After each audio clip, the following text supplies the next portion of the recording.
welcome Paul Phillips. Hey, thanks, Jenny.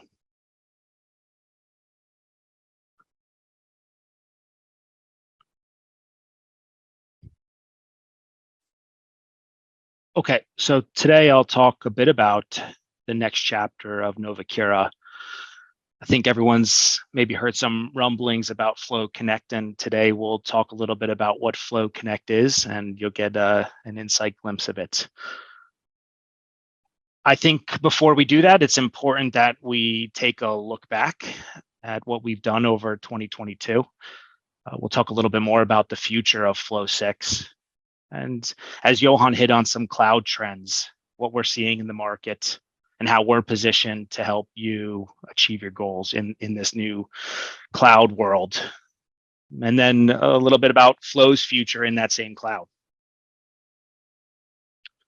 So in 2022, we had quite a few releases here. You could see we've had 55 releases this year, of which we've added 58 new features, so a little over a new feature per release. We've squashed over 298 bugs, which is impressive, and we have a really good ENPS score, which is anywhere from a negative 100 to a 100. So we're on the positive spectrum of how satisfied our customers are with us and the product. This year we've reached 150,000 users in Flow, which is it's a big deal for us. So we're very excited about it. And out of those 150,000 users, they are spread across about 287 different Flow servers. So these are all the Flow servers in the world that are in production. Really impressive numbers. And this year we did a new release of a web client. So over to the left, you'll see what the old web client looks like, and over to the right, you'll see the new web client. This is in production today. We've looked to sunset the new web client in about a year's time. If you haven't received those notices, make sure to get on the product updates. But the new web client, we've taken a hard look at the UX of the old web client and made quite a few changes that have been requested over a long period of time. So this development took us about a year or so of work to get out to market. If you have feedback, obviously, we'd love to hear more about it. We've also made monstrous changes in Portal 2. For those customers who are using Portal 2, we just recently had a new release of this in 2023.1. Here you'll see items like the time offset being able to be set on and off for those companies who are using Portal around the globe. We've improved import and export capabilities of portlets. Map portlets just got custom buttons, which has been a big request over a period of time. You can freeze columns in the table portlet, which makes it more like Excel functionality that people typically are after. And we've also done expanding header visibilities, meaning you can turn them on visible, you can hide them on hover, and you have more functionality attachments here. It's impressive what's been done here over the last few releases. So for those customers that are still using Portal 1, I strongly suggest taking another look at Portal 2.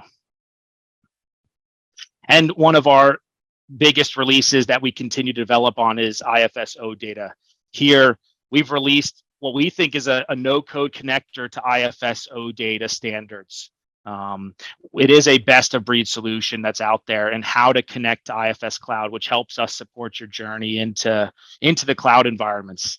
And we also have recently released in our latest update a custom operation, which is more of a low-code adaptation to that connector, allowing you to handle interactions to OData much like you would in something like a Postman tool or a RESTful web services tool that most people are familiar with.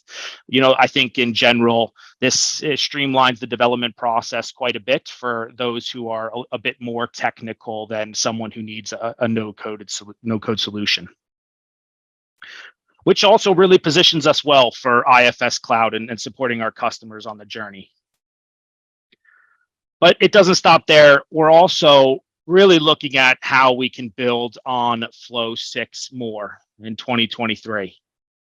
Our roadmap, it consists of a big chunk of client and portal enhancements. So we really are focusing on beautifying portal over the next quarter, making it an exceptional client in its look and feel. We have UI configurations across Kanban, new capabilities in global listeners. Even things like the hamburger and action menu are set to be done within our roadmap.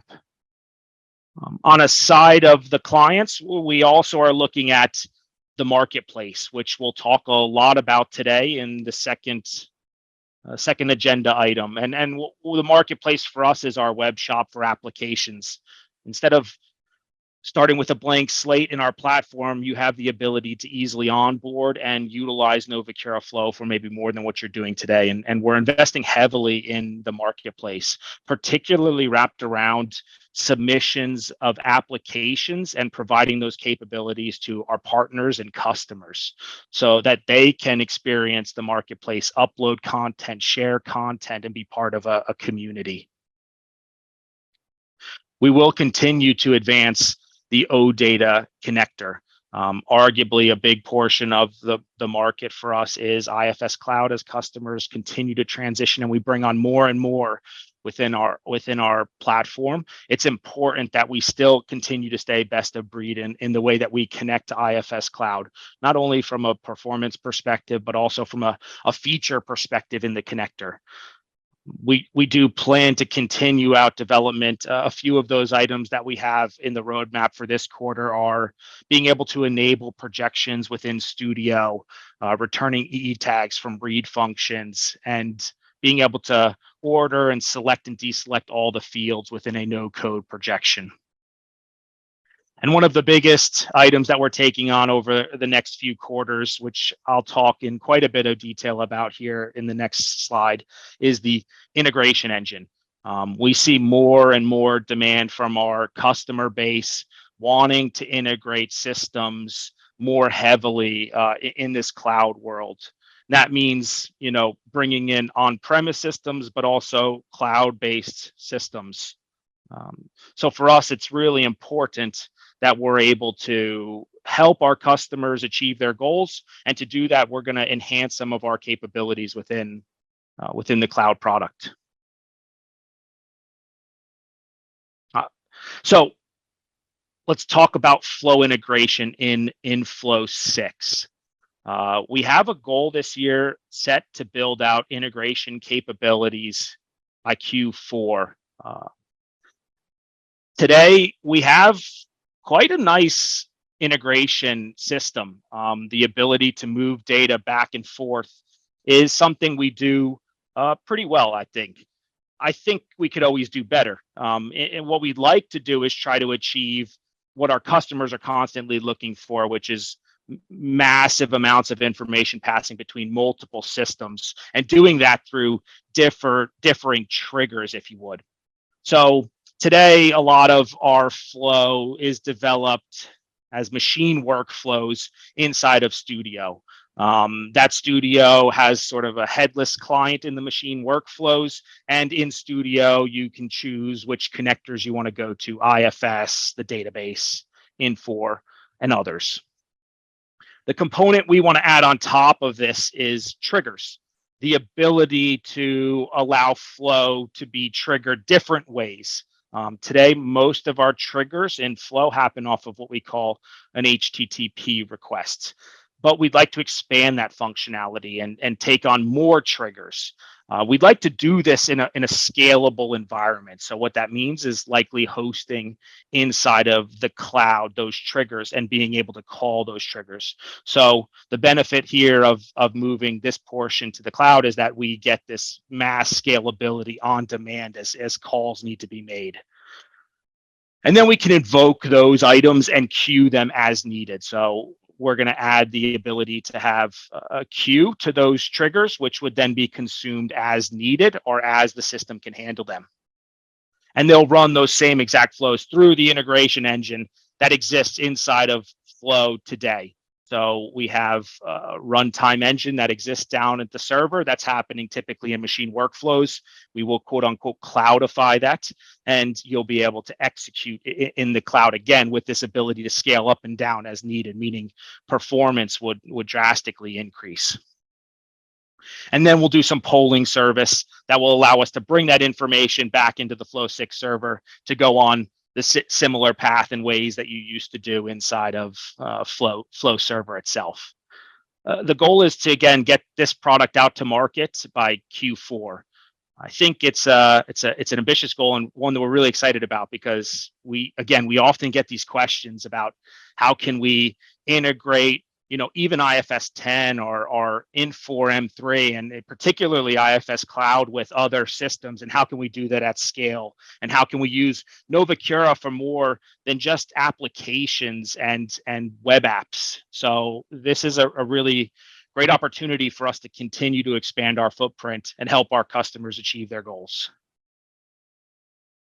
Last but not least, we do want to offer some monitoring services, right? So like any integration capability, we need to be able to show customers if a machine workflow executed successfully. If it didn't execute successfully, what happened? Can you rewalk the process, if you would, between start and end and see where you erred within that process? These are things that most systems out there that do integration offer, and we're looking to do the same. Another enhancement that you'll likely see this year is a feature request platform, a standard feature request platform that we'll deliver to our customers. We want to hear more about what you're looking for in Flow 6, and it's really important that we do this in a way that empowers our customers and gives them some transparency about what we're developing in our roadmap. Instead of us having these quarterly calls to hear about our roadmap and what we're working on, our goal is to try to make this an active communication between customers, understand their needs, understand which features impact the most customers today, and ultimately let you see what we're thinking is top priority and what we need to be down prioritized for other features. The goal here ultimately is to improve the product. So we have some selections. We have selected a product to move forward with. We're looking to implement that, and hopefully all of our customers will hear about this shortly. Our hope from the product side is that we get a lot of activity on this. It'll be our main channel of communicating back and forth to understand feature requests that have come in. We'll do our best to bring in the feature request that exists in our other systems today, and then we'll look to get your votes on those in the future.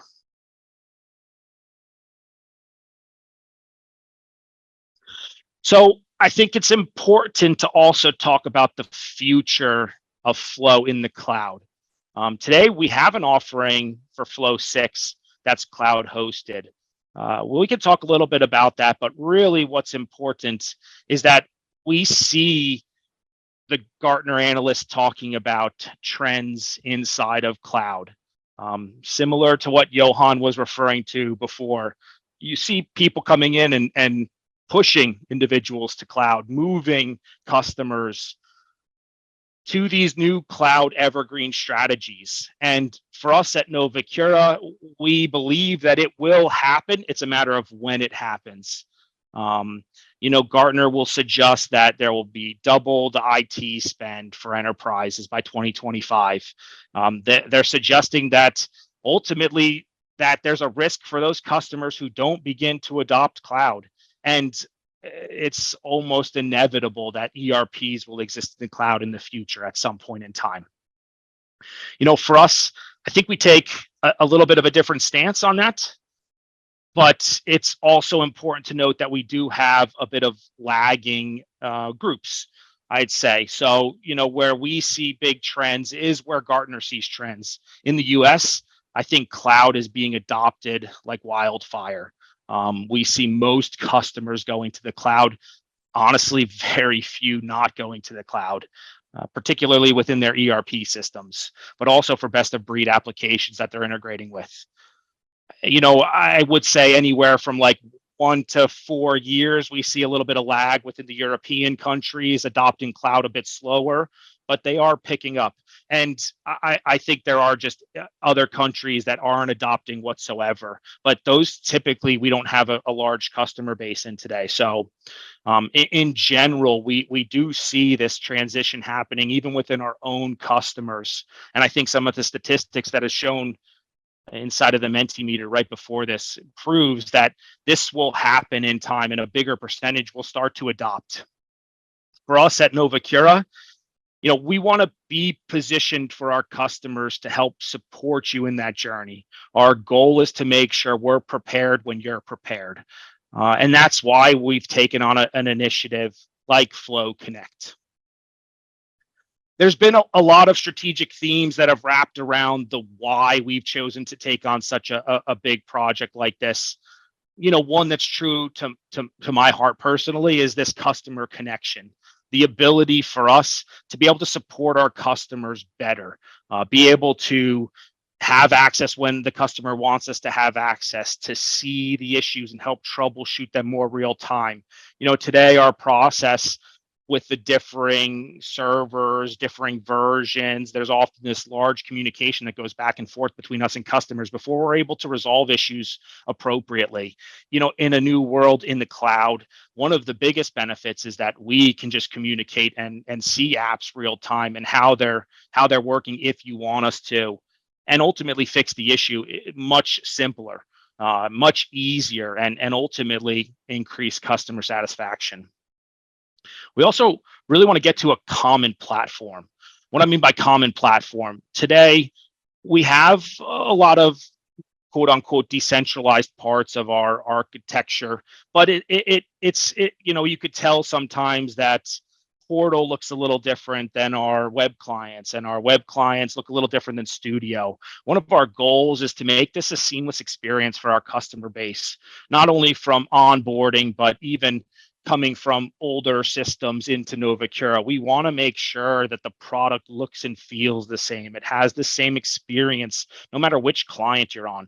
So for us, it's important to get to a point where our platform has the same look and feel, that same touch. It was interesting. I saw some comments here about cloud security and hacker attacks. I saw in one of the Mentimeters. That was it's a good instance, but typically in cloud, there's an argument that it is more secure depending on the types of environments you set up than actually on premise. Those systems get updated more frequently. All this stuff, customers like Microsoft Azure and other big players that take on to keep your data secure, is like it's happening at such a fast rate within the cloud that we often see in some cases with our customers that cloud is more secure than on premise. I think one of the greatest benefits, though, just in my opinion as well, is the scalability of cloud architecture.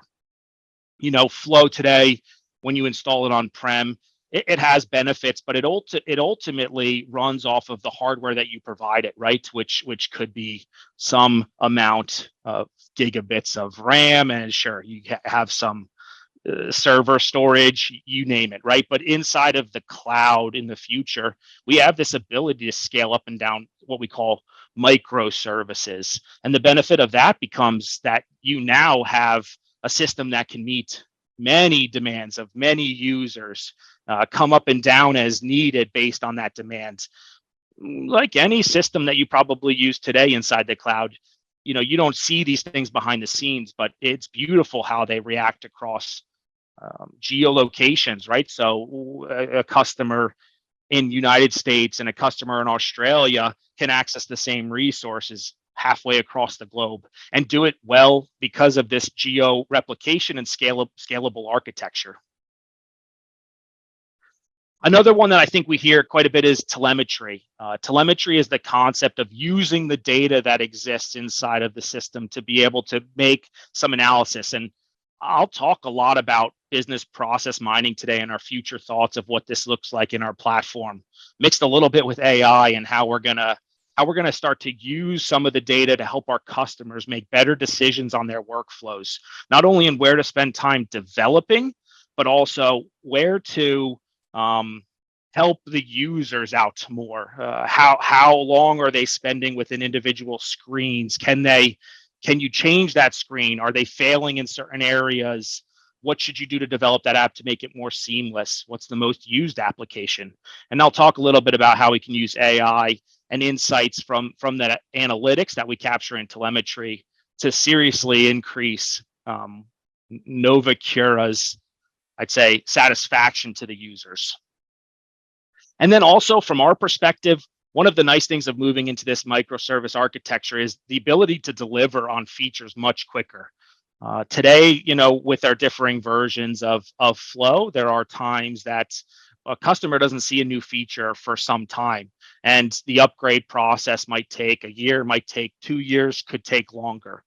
For us inside of this cloud world, we have the ability to deliver features in a much quicker manner and help our customers see value, particularly because we decentralize our architecture from this monolithic structure into microservices, which means we can componentize items, deliver that feature faster, and not have to do full builds of the entire application. And we've been working towards that quite a lot over the past couple of years, and we'll see the real benefits of that when we go cloud.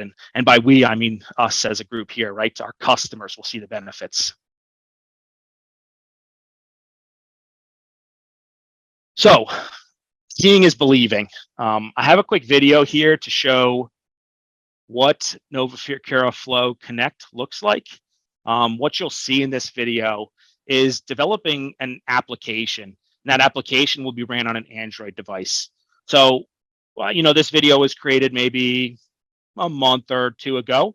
So we've done even more development on top of this, but I think it's important that you watch this video and capture some of the new look and feel of the features, but not just the look and feel, it's like how you go about the process. So you'll note there's big changes in the way that we deploy applications across environments, for example. You'll note there's big differences in the way that we log into these clients to make sure that we handle users correctly. Even better yet, we have the ability to sign into multiple organizations, which is a new term you'll see. All I ask is, it's a quick video. Try to take notes of what you think are nice to have features and maybe features you think are missing, because we'll do a Mentimeter after this and we're very curious as to your thoughts.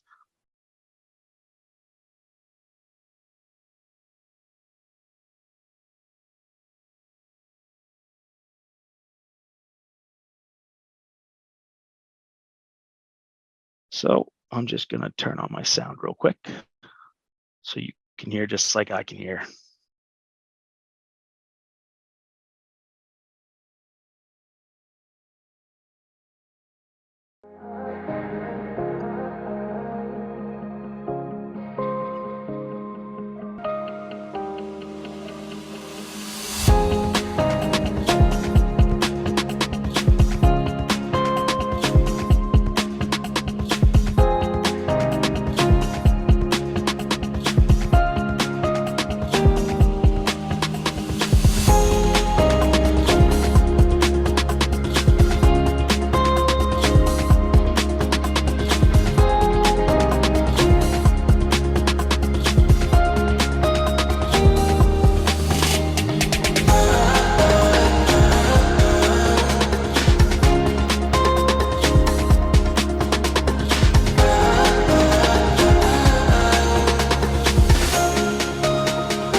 So that app there is actually running against our IFS race instance for 10, which is exciting. We've built it all inside of our development environment and been able to connect it into our own IFS instances at this point. We've made some decent changes over the past few months to access groups and the way we handle those, as well as the deployment process across multiple environments. We'll talk a little bit more about that in future, but I'm just very curious as to your initial thoughts when you see something like that. Let's talk about the approach and how we're going about developing this. I think it's really nice to see the what, but then people typically start to ask when. And I want to make sure I'm transparent in the way that we talk through the when. So we started this journey, in 2021, near Q3-ish, I'd say, where we started talking about these strategic themes. What did we really want to have in a new product, and what values did we have within that product to be able to bring in the features that we want to see that would help our customers. And then that took some time to talk through. It took a while to understand what we were really after. And it did bring us to a point where we started making our first code commit of Flow Connect inside of 2022, beginning of the year. That's gone quite far, as you can see. And we are looking to do our own trial of that Flow Connect in Q4 this year. So an internal goal for us is to make sure that these applications can connect to our own instances of IFS, Microsoft Outlook, and other solutions that we have internally. Make sure it works well for us who do use Flow and IFS full time. And if they do, to bring on then some beta customers. And we'll be looking for those beta customers in Q1. I think Axel will talk a little bit about the line of customers that have already been asking to try to get part of this list. And it's exciting. It's a good time for Novacura. But we would like to bring on some early adopters that do see benefits to moving towards this type of product and seeing the features that we're going to be inputting into the future. And then the hope is that by Q2 of next year, we're going to be releasing this to market, particularly a cloud native platform that is focused on building applications and running those applications either mobilely or within the web client. So hopefully you'll see more to come as we start to do a roadshow of this product and get more feedback. But this is the time frame we look at to deliver to market. And, I think it's always important to keep our eye on the future. In my opinion, there's reasons that we do this. But when we're executing on sort of this vision of Flow Connect, we want to make sure that we also think about the values that could come in the future, so that while we're developing, we're building for a future architecture, if you would. And one of those that we firmly believe in is collaboration, particularly collaboration within the developer environment. So helping our developers build apps much quicker, and doing that in a collaborative effort is important. Much like you would do in a high code environment, when you pair program, things typically move a bit faster. And we want to see that embedded in low code. So here we might have the ability in the future state under our current architecture to be able to build apps together. You might have 3 people working on sections of an application within an app package inside of Flow Connect, which would be great. Think about the increased productivity, the faster development. Think about the improved quality. You could quality inspect it as you deliver certain portions of the application instead of having to deploy these large packages and go through more of an iterative process. It reduces risks. And look, I think the best time to build innovation into these app packages is doing it jointly, right? That's typically where some of the best ideas come together, when everyone puts their heads together and thinks about how to make it better. These are exciting times, and in this new architecture, we could provide capabilities like this. I also think one we hear a lot about is business process mining, and this has to do with telemetry data, particularly how we use telemetry data. So as you're executing these flows, how do you capture data from the end user to know when they started the flow, when did they end the flow, which path did they take within the flow, how many times did all your users take that path? Should I spend time investing in the top section of my flow, or is it better to do the bottom section, right? Which one is the most bang for my buck? And that's what business process mining is. some people think it's this concept that you have some analysis of telemetry. You'll be able to see how many times your workflow gets executed. And yeah, that's great information, super helpful to see which app is the most used application. But we dream of a future where you're able to present exactly how many times the process was taken. Did an invoice fail? Where was a user spending the most time on a screen? Which screen is causing the most issue for users? These are real data insights that would help customers build better flows and better applications. And we think in a world that we're getting to in this, this cloud native solution, we have the capabilities of delivering features like this to our customers and helping them solve some of the issues of their flows quicker and easier with data. And I'm sure everyone's seen it now before, but you don't have to do the insights yourself as well. As you feed these data, there are great tools out there today that help draw real insights from apps. So what I did for this example is I fed a little bit of app information on my execution of my apps into ChatGPT and asked it to pull some insights on where I should spend the most time developing my application, and look at the type of rich data it brings back. So if we have the ability to funnel this information and put it into a central repository and ultimately help customers with the information, we could provide tools like this to our entire market to help them understand and assess quickly the data, right? There's a lot of people out there that do data analytics, and it's typically its own job. And now there will be tools in the future that we want to implement into the product to help support our customers in understanding that data in a much faster way. Okay, so I've done a bit of presentation here. I have quite a few questions for you. I think Jenny's going to bring up Mentimeter, and then I'm looking forward to some feedback. Maybe we could have an open discussion. Yeah, sure. Thank you so much, Paul, for a really great presentation. I will bring up Mentimeter, your questions. Let me share my screen.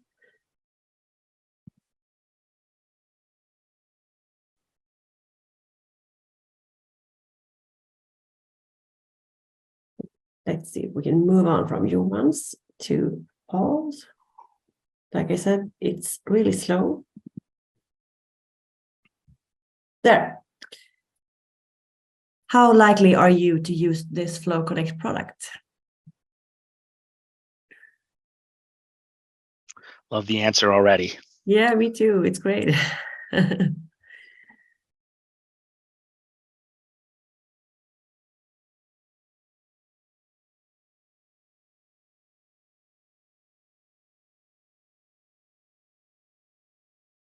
Yeah, I'm curious. Seems to be more weight to the 1 year after release. I'd be curious as to some questions come to mind is why 1 year, right? Is this because of is this because of updating concerns? Is this because they're transitioned to cloud? Like what impacts that answer? But I think it's a good question when we do the roadshow of Flow Connect to maybe ask our customers and understand that time period a bit more. Exciting. Yeah, and if you do have questions, please write them in the Q&A and we can answer them as well. If you have a specific question, or yeah, we have one there. Is there always traceability of all changes made? Andrea Kosmilova. I'd be curious as to what type of traceability you're referring to, particularly which pieces. I think we should take this one, Andrea. I'd love to hear what traceability. If you're okay with it, I'll reach out to you afterwards and try to understand the requirements a bit more. I think traceability has always been key to us inside of Studio, is what I'll say, and being able to see who's doing what and changing what. But you're right, there is traceability needs probably wrapped around things like access groups in the future and who's adding individuals. So I'd love to talk more about it. I think it's a good opportunity. So it looks like you're okay with me reaching out. Thank you, Andrea. Medical industry makes good sense too. Yeah, why traceability is needed. I will dismiss. We will have it later because now we're taking care of it. Okay, I think we are ready for the next question. Yeah, I think it's a great idea.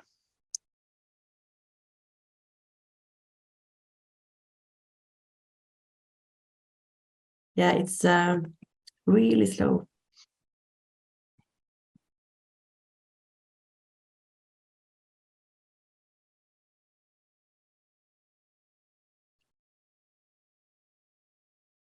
I will stop my screen sharing for a while and try to move it along without it and try to show you guys again. Yeah, that works. Okay. So share screen. How would you rate the ease of use of Flow Connect? Where 1 being not easy at all and 5 very easy. I think this one, I understand it's a little bit of the first time you're seeing it. So hopefully those who are in here who have developed in the old flow will be able to look at the new one and give a good gauge of this. For those who haven't developed in the old flow versus the new, there are some big benefits that I think come with this from a development perspective, right?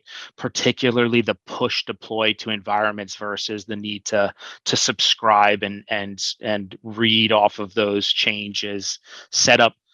We didn't go through here the setup of connectors, but this is all embedded under one organization and not multiple environments. So there's a lot of things that we've took a hard look at to ease the development process for our customers. And I hope it's apparent within those, but also recognizing here that maybe not everyone is able to answer this question.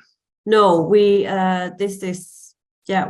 see your notes, Linda, Apo, Andrea, Linus. Thank you so much. So that is why we don't have any questions, because any answers, because the question is not working. Okay. Okay, so I'm sorry for that. Let's move on to the next question. And please write in the Q&A if you have any comments to this, or if you would like to say anything about the rate of the ease of use. Yeah, no, Hampus, it's everyone. The question doesn't work. So if you would like to provide an answer, you can just write it to us in the Q&A. Otherwise, we will just move on to the next question. Yeah.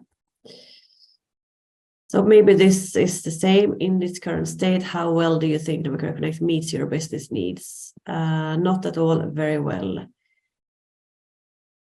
I will take a look at this, and maybe we can run it after your marketplace presentation, Paul. Okay. Why this isn't working, because this looks the same.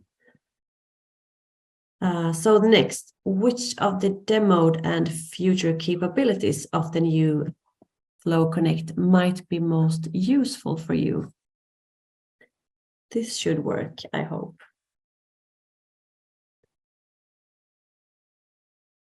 I could talk to each of these a little bit as we're going through as well. I think scalability, we talked to quite a bit in this walkthrough, but it's as we get to these cloud native solutions, there's the ability to build out more resources as needed on demand. No hard limits within those resources that might slow your connection or your capabilities to communicate with systems. Again, one of mine, I hate to taint the values, but I really think our ability to connect with our customers is going to be tremendous. Being able to support them in an easier manner. There are the ability to use one user across multiple organizations, one single login using a standard IVP. That means, I would log in with my Microsoft user, is what you saw in the demo, my paul.phillips@novacura.com. That could log me into multiple organizations that provide me access, and I'm able to help support them if needed. We have a new redesigned role management process. We call those access groups. We can favorite applications. We want more personalization within the clients. That's an important note to make. We want to be able to allow our users to make those definitions versus the developers. And the deploy process, again, I'm seeing that one come as a high winner here. It's because it's complex today and it takes time within Flow 6. It's not bad, but we can simplify that quite a bit and make sure we still hold some good standards wrapped around the way that we do deployment to make sure we're doing it in the most secure and process oriented fashion for our customers. This is great though. Really good information, Jenny. I think we can go on to the next one. Yeah. It's interesting to see the deploy landing as a hard favorite for everyone. And the role management, that's a good one as well. I like it. These are helpful, very helpful. I will just stop share again to move on. It's slow. There. Okay. So here we have an open-ended question for you guys. What features do you think are missing from Flow Connect? Really excited about this question. I want to hear from our customers. Like, again, I get it. It's a quick video, a hard demo, but in general, you could see that we've, developed an app, added users, and deployed that application to be ran mobilely or within a web client. And I'm just curious, out of that process, what our customers typically do that isn't available within that demo today that they're seeing. So far, your video seems good, Paul.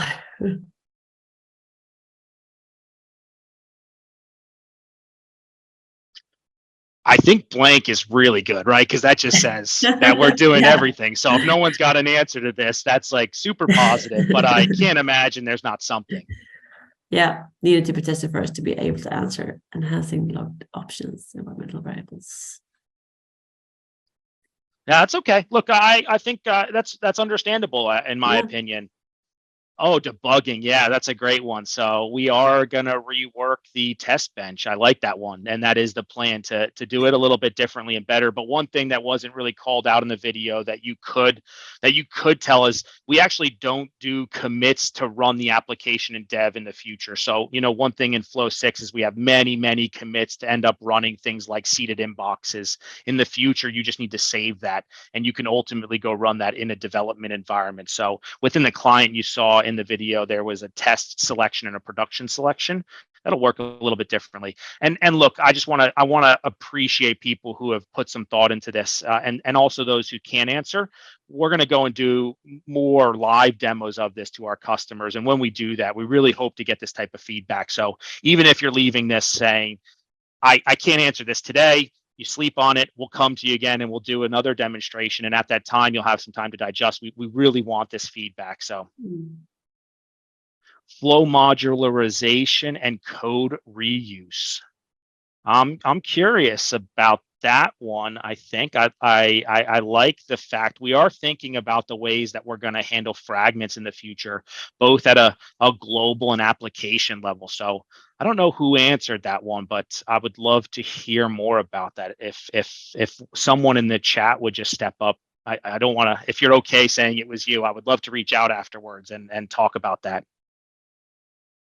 I love this scheduled flows one too. And, I think this is something we'll tackle first within Flow 6, scheduled workflows and how we handle those before we tackle that in Flow Connect. But you're right, scheduled flows is something that isn't in the Flow Connect demo I showed today, and is something we're going to work hard on, particularly within the integration engine, right? Because you think about that and it's something that is a trigger, if you would. It's just a time-based trigger versus an HTTP trigger. So we need to build on that in other triggers as well.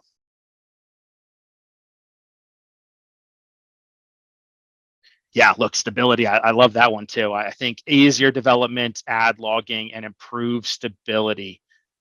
Curious as to that one. Like I do think the development is we kept the same studio. Studio is near and dear to a lot of our customers' hearts. A lot of people love Studio. So it was made in the decision to keep the same studio. The decision was made to keep the same studio and try to work it into a cloud-based solution.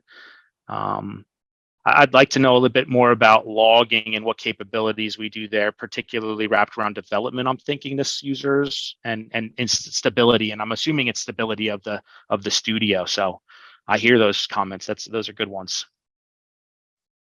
Slider for percent completion. I'm curious about that one. That seems like a one that we should ask a few more questions on. So maybe the person there as well in the chat could just make a comment as to who made that one. Yeah, offline possibilities are not in there today, but they are planned. So we have that's a spot on comment right there. Being able to do an app, run an app offline, it is a good comment. We are definitely planning to include offline capabilities in the future. And it is something we know is one of our bread and butter suites for our customers. So extract, transform, load capabilities goes back to the integration engine. I think there's some more capabilities wrapped around that. I really like those. I think we should split these a bit and talk about where we'll tackle them in the roadmap. But these are all great comments. I really appreciate it. Should we move on to the next one? Yeah, we have 2 more questions, and I will stop share again. I like that person with the widely used as well, widely used languages, programming languages. Be curious in the chat which one you're thinking, particularly. We think FlowScript's object oriented, and we're making some pretty big changes to FlowScript. But again, it is its own separate low code, quote unquote low code language. So if you have ideas, please put them in the chat as well. We'd love to hear it. Python, maybe you're thinking Python, maybe you're thinking C#, which is typically embedded in a few of our connectors. Maybe you're thinking something else.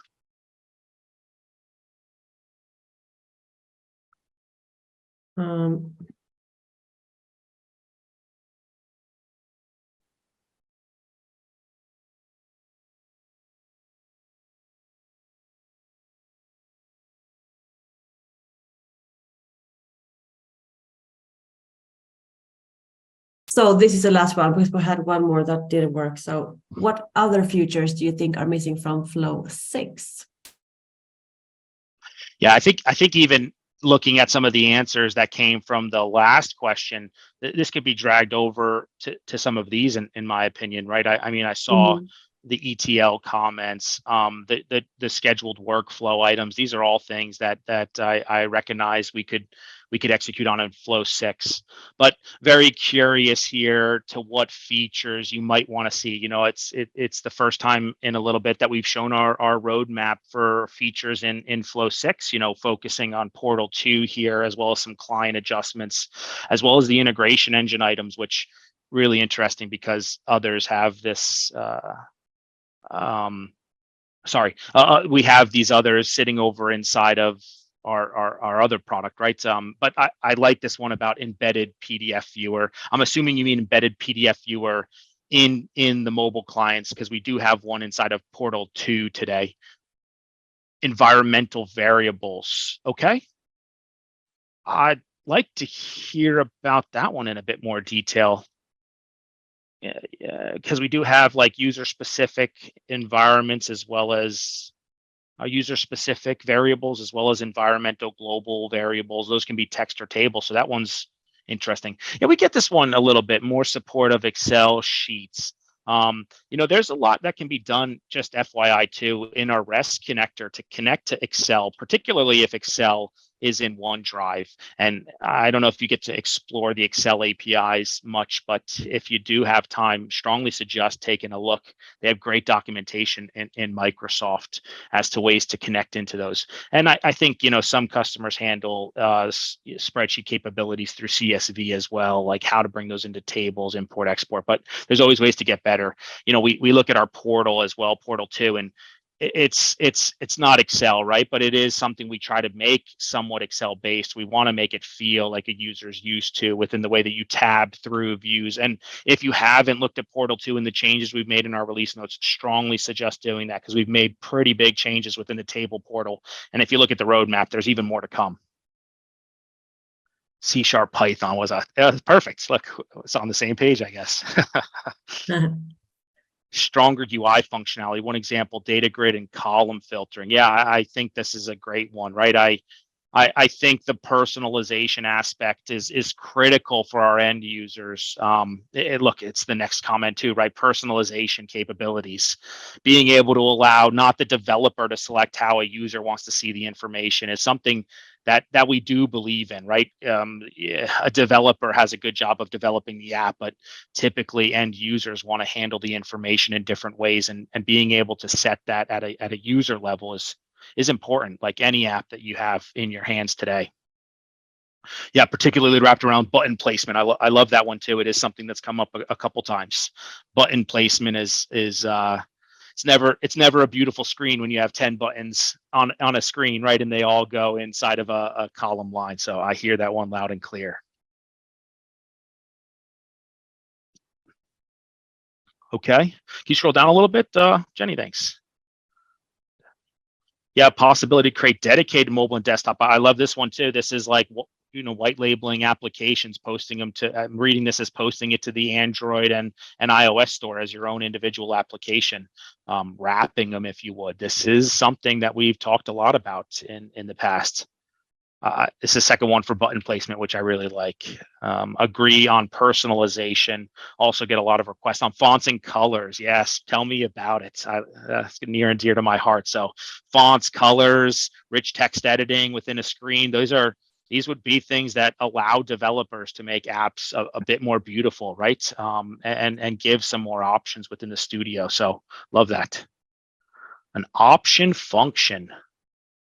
I'm curious about that one. I don't know if I understand that one. So if you could post a little bit more inside of the Q&A, I'd love to hear that. If not, maybe we can take it offline. And more connectors, easy creation. Yeah, so we are looking at a few new connectors this year, actually. We will post a few. We're trying to think through ways to connect to some AI processes right now. I like this Word, Excel, and PDF. Again, most of these things are done REST-based today, but pre-packaging those would be something that I'm hearing you might want. The PDF one, I'm curious if you've used the HTML to PDF connector in this. If not, and if you have, great. Tell let's hear about I'd love to hear about the features that are missing from it. If you haven't, maybe give that a try, because there are things you can do in there like merging and creating that are really important inside of a PDF document. But if not, maybe you're thinking PDF annotation or something like that. Again, love to hear more about it. So if you want to put something in the Q&A, I'll stick around and I'll listen to that. Maybe even reach out afterwards. Global variables reset on partial failure. That's the one up there. Okay, so we'll take a look at that. I think that's good feedback. Thank you. Option function in the UI. Yeah, I'm super curious about that one. Now I want to know, because usually I'm pretty good at picking that one. I don't know if I understand the full request, but it looks like something we should dive into a bit more and understand. Okay, I think this is good. It's a good list to go off of, and I'll do my best to consume it. And hopefully, if you don't see these in the near future, you will see them in our feature request platform when we kick it off. And I'd like to see customers vote on these. I do believe there are really good ones in here that we should place in that board to get votes and see how the impact is across our customer base. So really appreciate everyone answering these. All right, so in the next few minutes, I'm going to talk a little bit about Marketplace and its role inside of Novacura Flow and how we see the future of this tool. I think the agenda will look a little something similar to the last. I think it's important to take a look back. What did we accomplish last year within the Marketplace? But I also recognize today that there are possibly customers who don't have the Marketplace that are sitting in this call. So I think I'd also like to take some time to make sure we recognize what the Marketplace is and how we intend it to be utilized, and then talk some more recent updates as well as the future. So this year has been a pretty big year for the Marketplace. We've onboarded over 20 customers onto the Marketplace, and that Marketplace has over 150 apps, which we now maintain. Those apps range from differing versions of ERP systems, but also are ERP exclusive. And we'll talk a little bit about what components are and how they help our customers. Just last year, we had over 86 downloads of the Marketplace, recognizing that we do have about 20 customers on there. So each customer arguably could be taking anywhere from I don't know, Ford, we could be taking 4 or so apps, maybe more. So they're getting a tremendous amount of value out of the platform that we call the marketplace. We had over 31 releases of features and new applications on the marketplace this year. Some of those releases had bug fixes, other ones were exclusive new features, some were even brand new applications. We went ahead and we have 57 different applications within IFS, and we actually released our first Infor M3 cloud application this year, which is a really robust application, and strongly suggest the Infor customers take a look. We're quickly expanding that library as we continue to build out more and more applications within the subscription that is the marketplace. So I think there's a few different types of postings, what we call marketplace submissions, that exist within the marketplace. So for those customers who don't know what the marketplace is, it is a web shop that we use to host different types of applications. And there are many different types of apps, but we categorize them into 3 of these items. One is an app package, and that app package makes up most of what we have on the marketplace today. The app package is a list of different applications that we use for pretty standard functionality in specific business areas. Great example of that is the warehouse management application for IFS Cloud. Has over 56 or so different transactions that you can do, from moving inventory all the way to receiving purchase orders. There is a long list of items that can be done within both warehousing, customer orders, and even more within that package. So we deliver that as an entire package and stay up to date with new releases of IFS, as well as make fixes and bugs that might come up within the app. We also deliver components. And components are smaller fragments of an application. They might be particular to how you use a certain piece of functionality. These can be given up typically either free or they're under the subscription. And what we try to do is teach our customer base how to do specific functionality within the system and extend extend Novacura past just communicating with IFS, because one of our biggest bread and butters is our ability to bring in multiple data sources. There's a really good example on the marketplace where we're using AI to read the receipts for travel and expense applications. And this is just one example of where you might want to know, how do we use AI and how do I communicate with AI, and what connectors are available in Novacura to do that? How do I transform the data to go outbound? How do I configure the REST connector? There's also places like Bluetooth that we now have a feature for. And how do I use that new Bluetooth feature? What is BLE and what can I do with it? Do I have any use cases for that in my organization? These are the answers that components are trying to answer for our customers. A great example here, I think, is the Microsoft Outlook one. We often get questions, how do I pull attachments from Outlook? It's like a very common question for our customer base. We have a component out there you can go download and configure. We talk through how to download it, and you could put it on your studio, and it would teach you how to make that connection. And we also do the documentation behind it to make sure that our customers understand the process for deploying it and what it's actually handling, including extensibility, which means, how do I communicate with Azure? How do I create an app registration within Azure to support my ability to communicate with some type of identity provider? Okay, and the last but not least is these smaller custom type applications, right? And these are either customer or partner apps. Our goal for Novacura is to allow our partners and our customers to build a community around these applications and fragments, share ideas on how you're using Flow, pass between. And look, in our opinion, that could be a way for partners and even customers to maybe make money or just share ideas for free. We could post those up to a marketplace under a paid model, which could be a subscription or a one-time fee, or we can do a marketplace of free content, and that would be the individual who's uploading it to decide. So there's really good opportunities here to explore more of flow. We often talk to our customers and see that they're using a smaller percentage of what the product is actually capable of.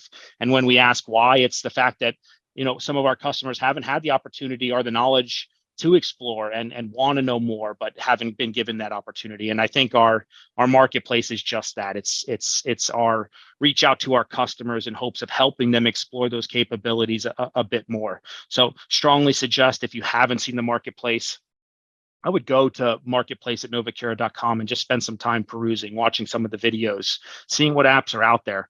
Maybe there are some that meet your needs that you can use today. Maybe there's not, but very curious. We'll talk a little bit here at the end in Mentimeter about what apps you would like to see in the library. Today, this works a little something like importing applications, right? So we have this marketplace web shop. You can go to that web shop and you could pull in applications from the web shop. So you download them and you import them into your environment. Once it's in the environment, it's conceptually a pre-built application, and you have the ability to edit that application. That means you can keep it as is. It is ready to roll for the most part. Maybe some configuration wrapped around environmental properties or connector configurations, but you could ultimately commit it and deploy it and start using it. If that isn't what you need, which is what we typically find is our customers request, is small changes to that application to meet their business process, right? Maybe instead of moving inventory, maybe instead of selecting the part number that they're moving first, they want to select the location first, right? They're like minor changes to the application that require some resorting of user steps. Those are things that our services group or yourself can take on and easily make changes to those applications and then republish them to use. This year, we've done, like I said, I think 31 releases, all of which had different applications. The most two recent releases we did was of the mobile work order for IFS Cloud. This app is quite extensive for anyone using service within IFS Cloud itself. This includes my tasks, which has quite a long list of actions underneath of it: time reporting, expense reporting, editing object information. I could keep going, but strongly suggest looking at the documentation. It is quite extensive. It also handles pool task, new work, object information, being able to receive POs, doing service quotations in the field, and also invoicing customers. This is something that we typically see, and I also see customers try to extend our platform here, which isn't built into the template, but after the invoice process, taking payment. If you are a field service company and do that type of business that wants to grab credit card information, it is something that is really easily done when you drive invoicing in the field, and adds a tremendous amount of business value in bringing money in immediately, right? Another big one, and some changes we made, is our most recent release of warehouse management on IFS Cloud. Particularly, we spent a lot of time putting together a new register arrivals process and supporting, I think in general, this is our number one downloaded application. Most people want to digitize the receival process of goods into their warehouse. And we've now made some pretty big changes in this application in IFS Cloud to support a new process that we find to be much better. We did some joint collaboration with our internal teams and found a really nice process that we believe will be much better than our existing application. And we continue to try to build on these apps. We listen to the feedback of our customers, our services group, even some of our sales group as they bring it in, and we try to iterate over these applications to make them better over time.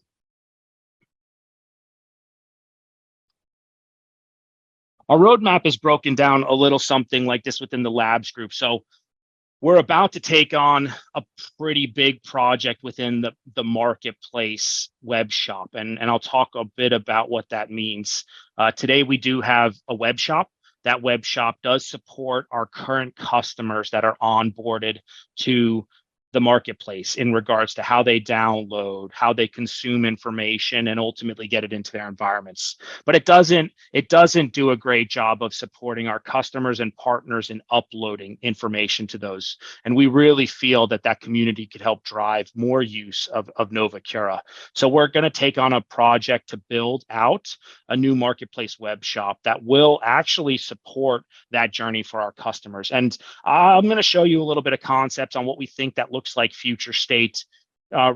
Short term, it would be a web app that you would go to and ultimately upload your content, make some information, and that content, add videos, add links, set a price, and ultimately start to manage your apps that you have inside of a community that we call the marketplace. But in regards to the individual applications, we did just finish the work order app for cloud. We're moving on to the travel and expense application, which again has some AI components to it. And then we'll start to work on shop floor reporting. This is our quote unquote a shop floor workbench style application meant for users who are going to go ahead and report either mobilely or behind a desk with a computer screen.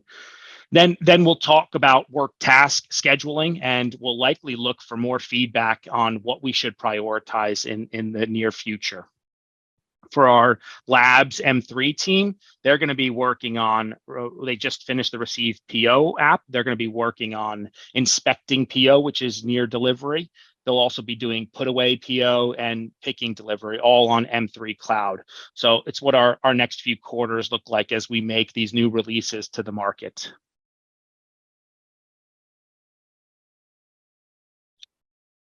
I think the process in which we provide to our customers to get to the marketplace needs to be seamless. If we want it to get used and want it to get used well, at some point we need to make it so easy to use that it's something that becomes intuitive.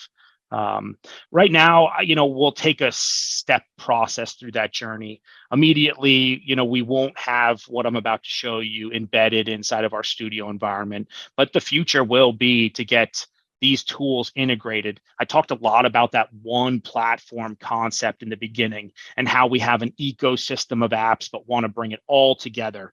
That doesn't just stop with our platform. It means the marketplace. It means the forum. It means our roadmap tools. It extends across the entire Novacura suite. We want to make it look and feel like one experience. And this marketplace integration is on the roadmap of items to do. And I think when you look at this, we could talk about a user journey. That user journey is someone who wants to upload or download something from the library. Today, that is going to the web shop, and that's finding the application and ultimately downloading it from the web shop and importing it over into Studio. But what if within Studio, you could start to look for those applications or components of applications, and you could find it in a directory. And from that directory, you could easily pull it into your environment. Maybe you find the process materials pickup, and you quickly add it and take a look at it and make sure it fits into your application as the correct component. This would be ideal for people who want to build apps faster and more efficiently. We also want to provide the ability to make changes to those elements, right? We should be able to open those and make adjustments. Just because they are components doesn't mean that you don't need very specific features. Maybe you have a custom field in IFS that you need to pass information to. Maybe you want to change an if statement within that PL SQL block if you're using IFS 10. So these components are meant to be open, where you bring them into your environment and make edits to them if you need. We should provide hints to those, right? Things that would help developers quickly understand them. I think as we develop and communicate these changes, we need to be able to quickly understand what the code is trying to do so that we can make adjustments as needed to the code. Maybe we could provide some hints to the customers. Maybe we could provide, the developers. Maybe we could provide additional information or make some intuitive decisions based on that. I also think there's a component of uploading. So now we really want to be able to share these components and apps across organizations, if you would, our customer base. And today, the way this gets done is that you submit an application, you export your WAP file or possibly your flow file and import it into the web shop. And look, in general, it works, right? It works efficiently and well. But I think we want to make it really easy for a user to be able to highlight in Studio a list of transactions and maybe click the share as a component button, maybe name it, give it some description, and enter some input and exit variables, possibly giving those hints here if needed, right? And you can one click publish that, and ultimately it goes up into the marketplace. These are all things that we want to be able to incorporate into the marketplace in the future and the web shop to be able to support this community-like environment. I think it's really important to hear your feedback on what you believe the future of the marketplace should look like, because this is one area we want to hear a lot more about what apps we need to be successful. You know, I think in general, what we hear from our customers is that we don't want to start with Novacura on a blank slate anymore. We really want to come in and get time to value of the platform. Quickly adding an application like this gets you off the ground much faster. And for the customers who have already invested in the product and invested heavily within Novacura, how do I expand my footprint? I'm paying user licensing. I want to do more. What's possible? How do you explore the realm of possibility? These are all areas that we really want to try to support our customers in when we're inside of even Flow 6, right? So I think here, Jenny, there are a few more questions we'd like to get answered. Yeah. I'll let you take over and show Mentimeter. Thank you.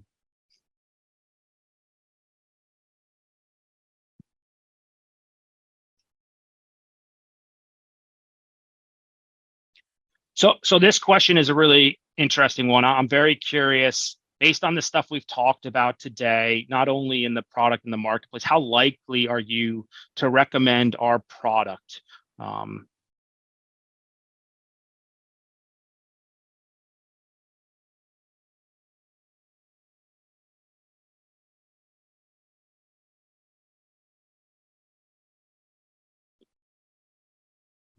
It's very nice to see. Yep. We'll talk a little bit more here, and there will be some more questions on the features that you would like to see within the marketplace and other applications. This one particularly wraps around the platform and the offerings that we're providing, the ease of use, how easily it is to connect into your, like, does that stuff work well for your business? These are great answers. I don't want to lose anyone in this one. So maybe we take an extra 30 seconds. Yeah, absolutely. See if we get any more answers. Yeah. It's on 28 now, so let's give it a minute and see if we have any more. Yeah.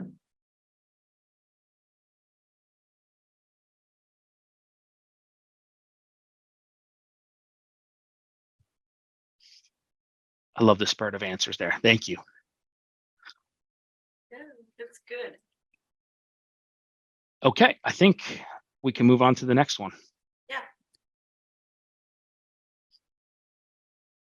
I'll just stop share and move ahead. Okay.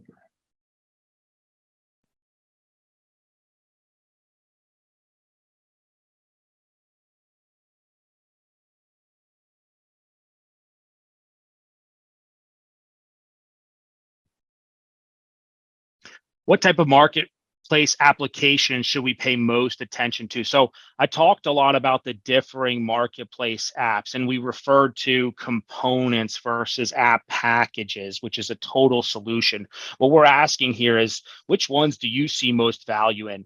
Is it the components that ultimately would build out a total application where you're able to search the market? Is it smart applications, robust applications that close ERP gaps? A good example of this is we built one jointly with IFS called Worksite Field Reporting, where we've gone ahead and built out crew time reporting functionality that's missing from IFS, that's integral to companies in like construction, for example. fully functioning app packages, like I said, warehouse management, integration components would be to integrate best of breed systems. How do I take Salesforce customer and integrate them into IFS in a headless type client application? Innovative apps, those are how to use AI within an application. I'm sure everyone's heard the hot topic of ChatGPT and now GPT-4. Do you want to learn how we can use that in Flow? Because we can use it in Flow today. It's possible. Do you want to see how we connect into that in some real world possible use cases on how to execute it within an application? IFS cloud apps, I think, are self-explanatory. The ability to connect into IFS cloud. You saw the roadmap. This is something where we believe in. Our connector, as we said, is like a best of breed, and our customers are transitioning there very fast. So it's important to us to stay ahead of that and make sure we have offerings for those customers. We'll talk a little bit about. I like the 6.3 here because we'll talk a little bit about which applications we should develop and should we change the roadmap? Should we adjust it? So I'm really keen on this separate smart apps to fill known ERP gaps. If people will respond in the next questions as to what those gaps are, it would really help us set a better standard and prioritize our roadmap. So I think we should move on, Jenny. This looks great. Yeah, give me a second.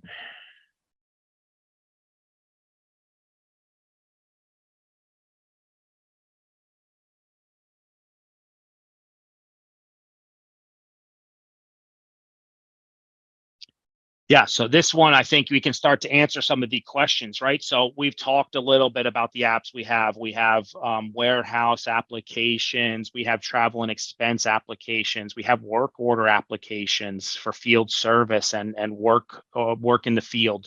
We have scheduling apps that'll come out soon, and we also have shop floor reporting applications. That's a big breadth of IFS right there, I think. But as you said, there are probably smart ones that can be done where IFS doesn't support really well. Our Infor M3 onboarding, offboarding is a great example, right? That is such a tough task in integrating to multiple systems, best of breed systems like Workday and others that are out there for people management. That's not something HR, I see a lot of customers attach themselves to in IFS.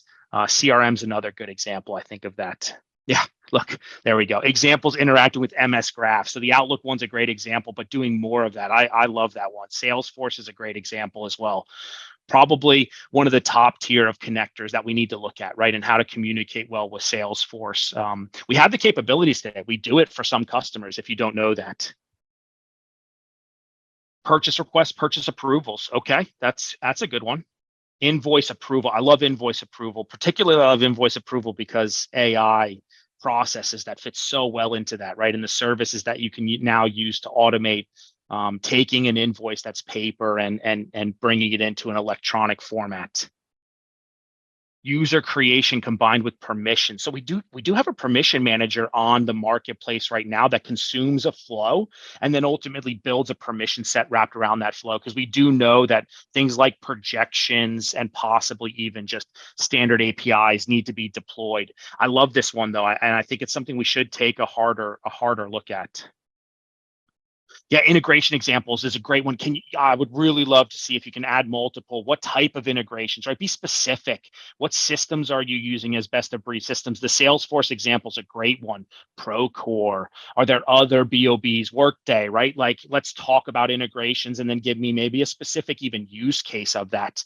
That would be phenomenal. In Workday, like the onboarding, offboarding one makes great sense to me, right? Like you would want to take in something from Workday. Maybe you'd want to communicate to ADP and set up a user. And how do we do that all for payroll, for example? There's great use cases in just that alone, but I'm very curious as to the systems you would want to see integrated with, or is it just IFS? Yeah, production reporting, operations, material pick list. This is definitely on our queue.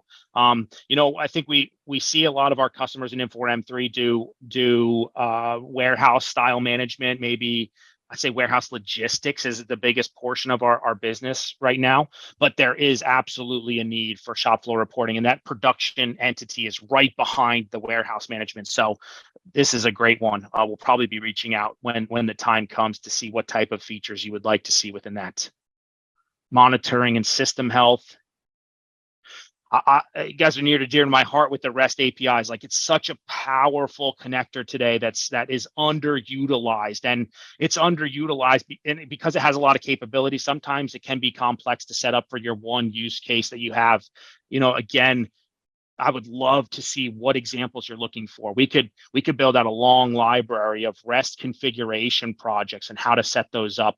We recently in 6.14 came out with a OAuth 2 protocol within our clients that allow us to execute OAuth 2 authorization code flow outbound, which adds like a plethora of capabilities to our product that is still not being utilized enough. So I think this is a great example of places we could build those type of capabilities.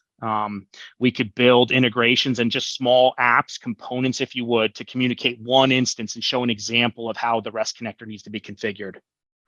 Proper documentation on the REST connector is a great point. Yeah, I hear that. It's a good comment. Okay. Yeah, I think that's a great one as well. If you're interested in those templates, I'm assuming you mean components of those versus the apps, because our apps are built around those standard APIs of IFS that are already ready to be deployed. Great templates to start with. If you're looking for like individualized components, that would be, small cogwheels of how you would set that up. We could look at that. Maybe just put that in the chat there for me, and I will, our Q&A, and I'll make sure.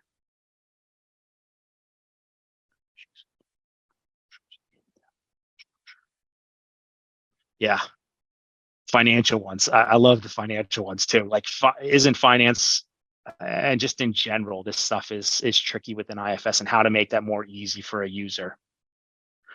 I've never heard of Visma, but after this meeting, I will take a look at what Visma is. I'm curious. Maybe they offer some RESTful web services or SOAP-based communication. I'll take a look and see what's possible. I love those really realistic examples of the platforms.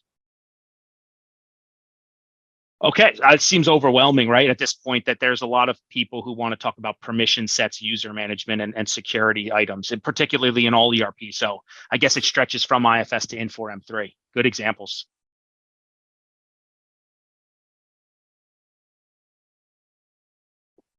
Checklist application too. I like that one. Look, these are all great ideas, really helpful as well. I think we can move on, Jenny, and I'll make sure to get the answers from you afterwards, right? Yeah, sure.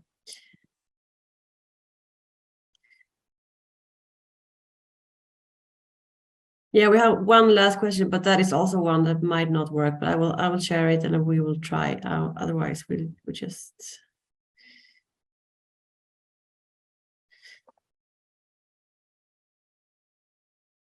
So this one's pretty important to me. So I ask you, if there's no submit button, please write something inside of the Q&A for us. Yeah. I would really appreciate this. I thanks for telling us it's not working, but yeah, could you just answer for me, like, let's say 1 to 5, where 1 is unlikely that you would share your information publicly on a marketplace, like your apps or your components, and 5 would be very likely. So if you would be so kind to type in some information. I'm curious as to what your thoughts are on this community of sharing and helping others within Flow itself.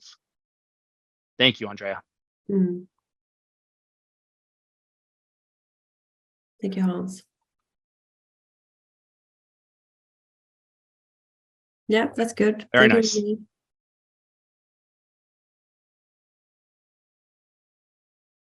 Lani, Linda, thank you. Maybe we could leave this one open in the chat for a little bit and capture the answers, if that's all right, Jenny. Again, yeah, I absolutely. really appreciate everyone answering this within the Q&A section. It is really important to hear your feedback on the likelihood that you would share, because to me, it's quite important to know that our community wants this type of feature, because we're about to spend quite a bit of time developing it out.